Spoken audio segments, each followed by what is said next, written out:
Hey folks, Garrett Fisher here. I need to tell you about this absolutely mind-blowing podcast, Acting President, that's been keeping me up at night. It's about James Bennett, a former governor starring in a hit Sunday night TV show about overthrowing the government, and then his actual former chief of staff approaches him to do it for real. The line between fiction and reality completely disappears when these course correction rallies start popping up everywhere. Is it brilliant marketing or something more sinister? The parallels are insane. Trust me, this is the political thriller you didn't know you needed in your life.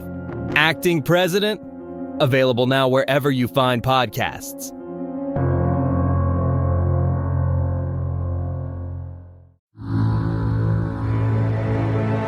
Calaroga Shark Media. From Washington, D.C., where we've been blowing off calls from the Pope, this is Ballot. Boy, you'd think the Pope would have a red phone like Commissioner Gordon. Let's hit this.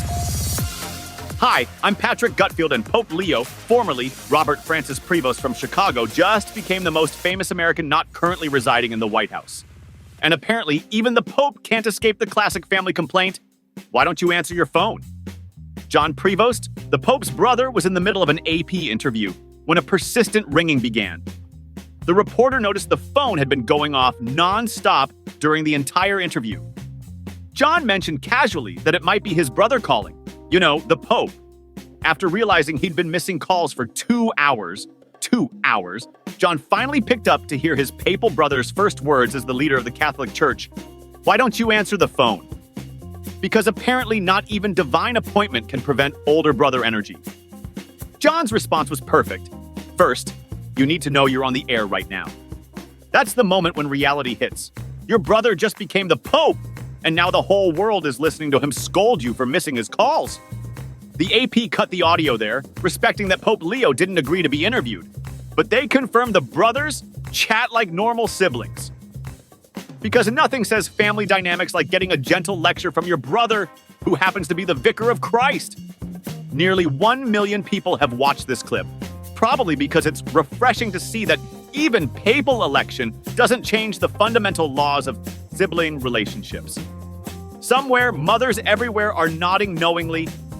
Called for 2 hours already is apparently universal language. John promised to visit Rome soon, which is nice because now he can say, I'm visiting my brother the Pope, instead of making up excuses for why he can't come to Sunday dinner. The whole exchange proves that no matter how high you rise in this world, even to the highest office in Christianity, your siblings will still give you grief about your phone etiquette. Some things transcend even papal infallibility.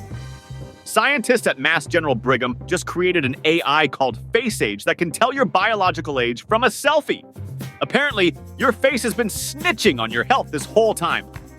They trained this AI using 59,000 photos of people 60 and older from Wikipedia and IMDb. Nothing says cutting-edge medical research like using celebrity headshots and whatever photos were lying around the internet. When tested on cancer patients, the AI determined they looked about 5 years older than their actual age. What a revelation! Sick people look older than healthy people. This is the kind of breakthrough you'd expect from a computer that just discovered the sky is blue. The researchers had doctors try to predict patient survival using just photos. Doctors were right 61% of the time, basically a coin flip with medical degrees. But when they combined Face Age with medical information, accuracy jumped to 80%. The AI turned doctors into better fortune tellers than that woman at the county fair. To demonstrate, they analyzed photos of Paul Rudd and Wilford Brimley at age 50. Face Age said Rudd was biologically 43, while Brimley was almost 69. This explains why Rudd still looks like he could star in teen movies, while Brimley was already selling oatmeal like your friendly neighborhood grandfather. Of course, there are privacy concerns. Nobody wants their insurance company discovering an app that can diagnose you from your driver's license photo. The AI still needs work. It can't handle lighting, makeup, or plastic surgery. Basically, it's confused by everything Instagram influencers do to their faces. The researchers are trying to teach it the difference between actual aging and really good contouring. They're still figuring out what the AI actually looks at. Turns out being bald or gray doesn't matter much. which is great news for anyone who's been coloring their roots thinking it's a health strategy. Face age isn't meant to replace doctors, just give them another tool. So now, as along with asking if you smoke and drink, your doctor might ask for your best angle. You can get this podcast completely ad-free right now. If you're on Apple, just click the banner that says Uninterrupted Listening, and you'll get your first month free. If you use Spotify or other podcast players, go to calaroga.com/plus. It's just $5 a month, and you'll get access to over 20 premium shows with no interruptions. Binge listen to new series like the political thriller Acting President, Signal Lost, where military secrets land on the wrong phone, and Pager Protocol, the thriller about exploding pagers in the wrong hands. Plus, enjoy daily shows like Palace Intrigue about the royal family, daily comedy news, and 5 daily trivia questions to test your knowledge, and White Smoke, taking you behind the scenes at what's happening right now at the Vatican. You also get all our hot shows like 5 Good News Stories. Enjoy your favorite content without any ad breaks. Remember, Apple users click the Uninterrupted Listening banner for your free first month, and everyone else head to calaroga.com/plus. Get ad-free listening today.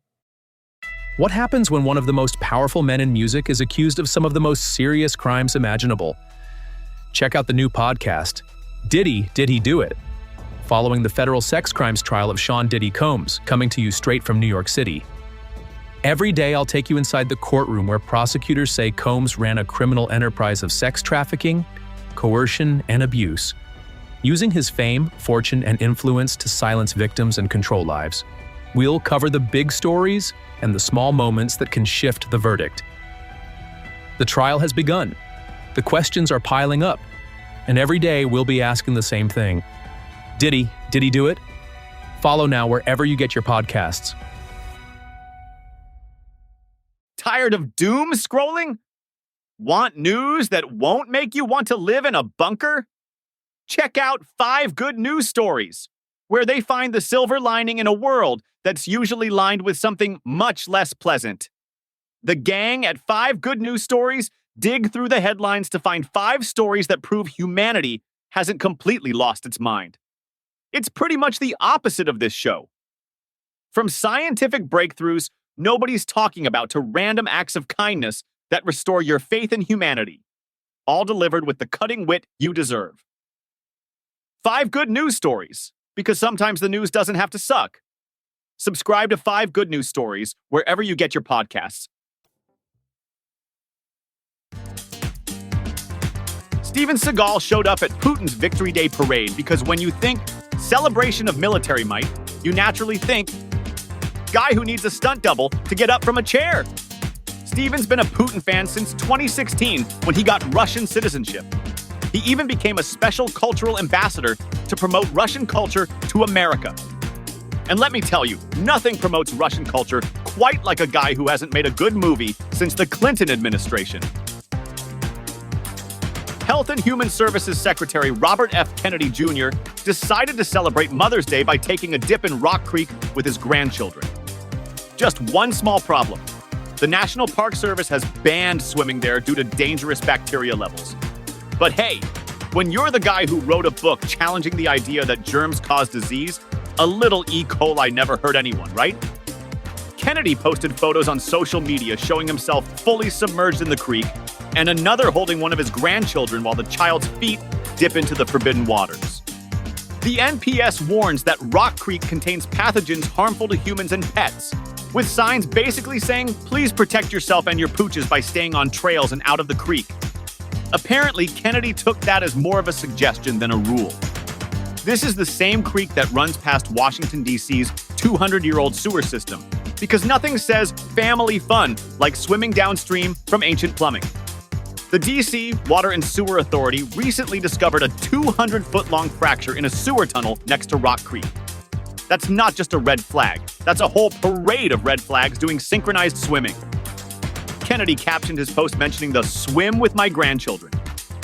It's touching when grandparents want to create memories with their grandkids, but usually those memories don't involve potential gastrointestinal distress. This is the same Kennedy who's made headlines for claiming vaccines contain aborted fetus debris and suggesting bird flu should be allowed to spread on farms. At this point, his approach to public health seems to be, what's the worst that could happen? Followed immediately by doing exactly that. His swim stunt is particularly ironic given that a top FDA vaccine official recently resigned, citing Kennedy's work at HHS as a contributing factor.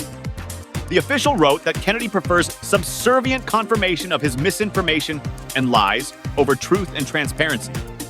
Turns out the truth includes basic messages like, don't swim in contaminated water. Kennedy also recently came under fire for comments about autism, claiming people with the condition can't live normal lives.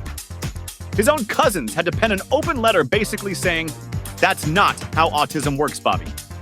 So here we have America's health secretary wading into bacteria-infested water with small children in tow.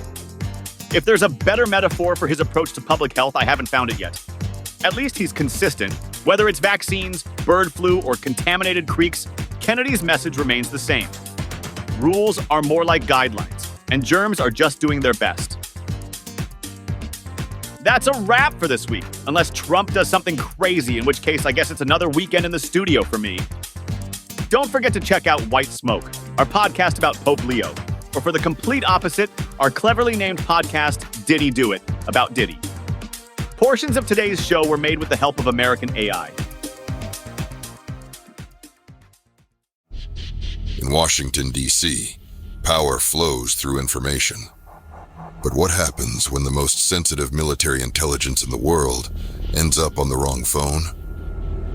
In the halls of power, a national security advisor makes a fatal miscalculation. On the other side of the world, a special forces team walks into a perfectly orchestrated trap. When the dust settles, 4 American soldiers are dead, 3 more captured. And the most catastrophic intelligence breach in modern history is just beginning to unravel. Signal Lost, a 6-part podcast thriller about betrayal, courage, and the devastating consequences of a world where even our most guarded communications are never truly secure.